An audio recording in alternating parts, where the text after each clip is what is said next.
L'administration des impôts de la RDC continue de rayonner au-delà des frontières nationales. Ce lundi 27 octobre 2025, à Ottawa au Canada, le directeur général des impôts, M. Barnabé Mwakadi Mwamba, a une fois de plus porté haut les couleurs de la République lors de l'édition spéciale 2025 des prix sur la gouvernance, l'éthique et le leadership organisé par l'Observatoire congolais pour la gouvernance, l'éthique et le leadership en collaboration avec le cabinet Awakening Hub. Un événement de prestige marqué par une assistance multiculturelle au centre Rogers d'Ottawa, non loin du Parlement canadien. Inspiré par des initiatives internationales telles que Mo Ibrahim Foundation, les Democracy Day Awards du Nigeria ou encore l'Uniting Innovation Award aux États-Unis, OCGEL a vu le jour en 2025 au Canada avec pour ambition de créer une vitrine de reconnaissance crédible pour les talents congolais engagés dans la transformation du pays. Sous la splendeur de la rivière Trudeau, le directeur général des impôts s'est vu décerner 5 prix, dont ceux de la bonne gouvernance, de l'éthique et du leadership. Mission et objectif.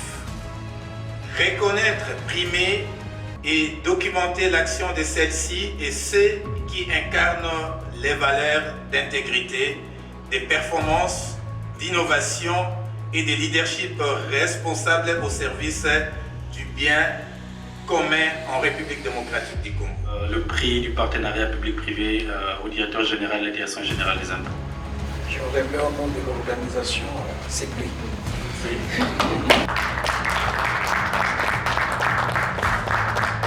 Ces distinctions traduisent l'efficacité et la rigueur de sa gestion, fidèle à la vision du président Félix Antoine Tshisekedi Tshilombo, axée sur la mobilisation accrue des ressources internes pour le développement du pays. Le prix du leadership éthique. Encore une fois, ce prix est décerné à Monsieur le directeur général, Barnabé Mwakadi Mwamba.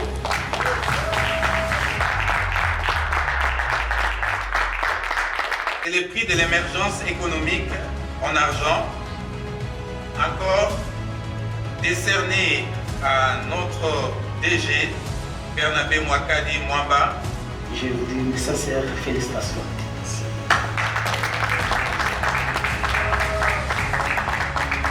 Les prix de l'innovation et de l'impact en argent en reconnaissance de la mise en œuvre des solutions numériques performantes, inclusives et accessibles à tous et à contribuer à la modernisation de la gestion fiscale en République démocratique du Congo.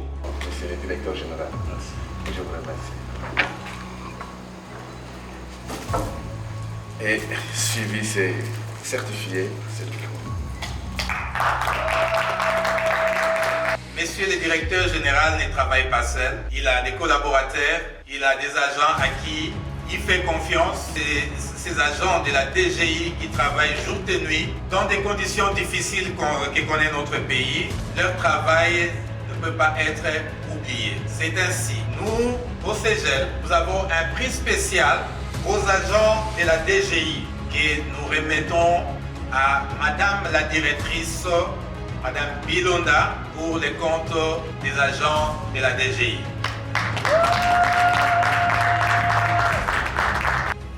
Accompagné par son équipe, M. Mwakadi a salué le leadership du chef de l'État, véritable incubateur de toute l'action gouvernementale, y compris dans la réforme fiscale et la modernisation de la DGI. Dans son intervention intitulée « Réforme fiscale, innovation numérique et record de croissance des recettes pour la nation congolaise », il a présenté les grandes avancées de son administration.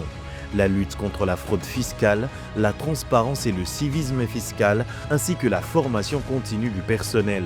Nous sommes allés de 2020 en 2024, nous sommes allés à 1,9 milliard jusqu'à 6 milliards. J'insiste bien, en 2020, le président de la République, Félix Antoine c'est que Chilombo est au pouvoir.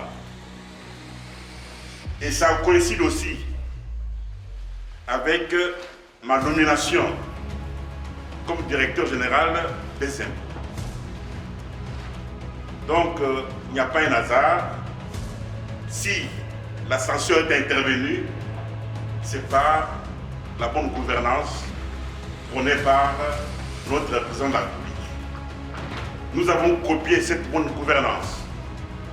Nous nous sommes fait son disciple. Et voilà, aujourd'hui, nous sommes arrivés à ces 6 milliards. Et je vous dis, on a 6 milliards, mais retenez une seule chose, qu'en 2025, nous allons passer de 6 milliards à 7 milliards 200. Pourquoi? Puisqu'il y a la bonne gouvernance, il y a la transparence. Donc le pouvoir est à soutenir. Notre souhait, c'est lequel? Nous sommes un grand pays du monde, un pays très riche.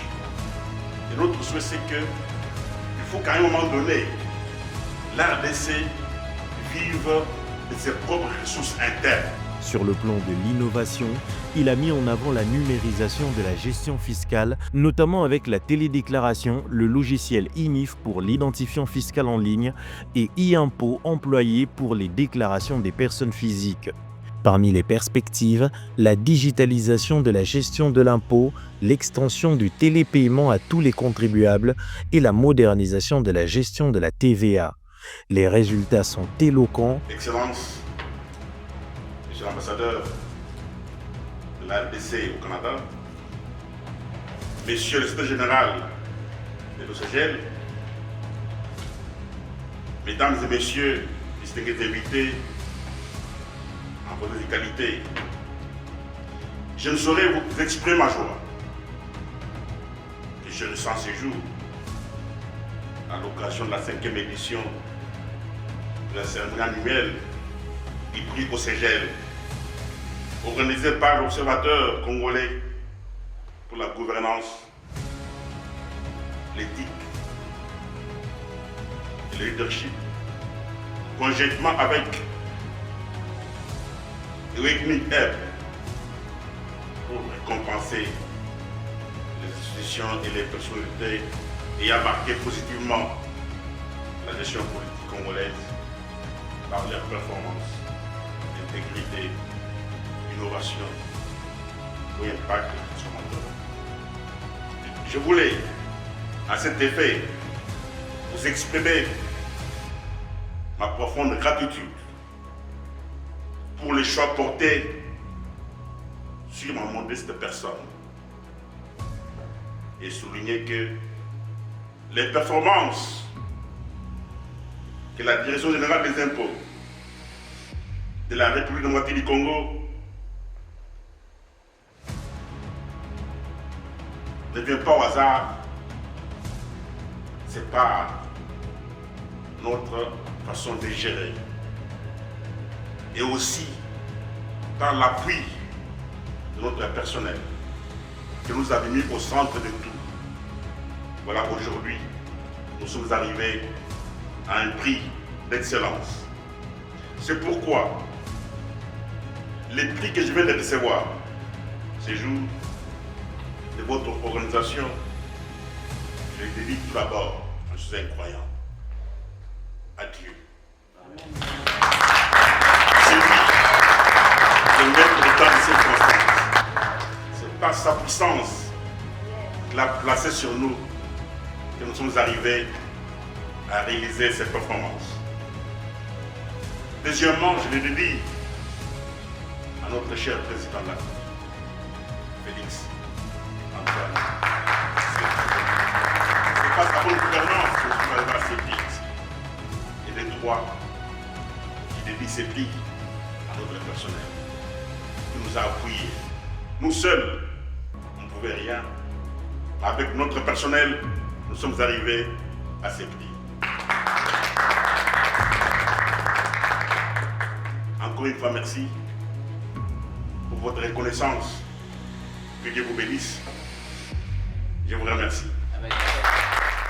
C'est ainsi, comme on l'appelle béton, Nous avons un prix en béton, mais béton de luxe, c'est que le marbre canadien. Au nom de la communauté congolaise, au nom de tous les Congolais qui vivent au Canada, nous avons le prix pour le président de la République.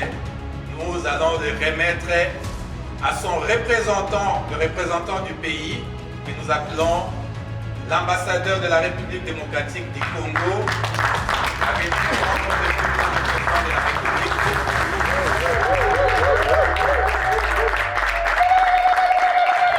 Depuis 2020, la DGI a connu une croissance remarquable des recettes, passant de 3 655 milliards de francs congolais en 2020 à plus de 15 000 milliards en 2024, soit un niveau d'exécution supérieur à 100% chaque année.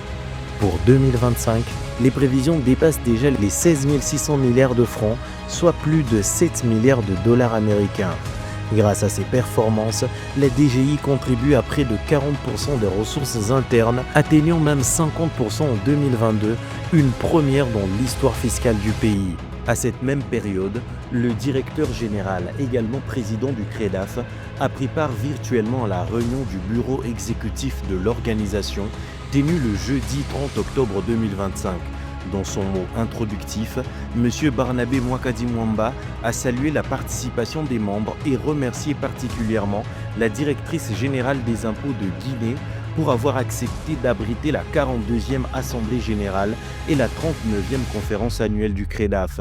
Il a également exprimé sa gratitude à la secrétaire générale de l'organisation pour son engagement dans la coordination des travaux avant d'inviter cette dernière à présenter le projet d'ordre du jour de la réunion. Le directeur général des impôts, M. Barnabé Mwakadi Mwamba, a réaffirmé sa détermination à poursuivre aux côtés du président de la République la modernisation de l'administration fiscale et la mobilisation des recettes pour une République véritablement souveraine et prospère.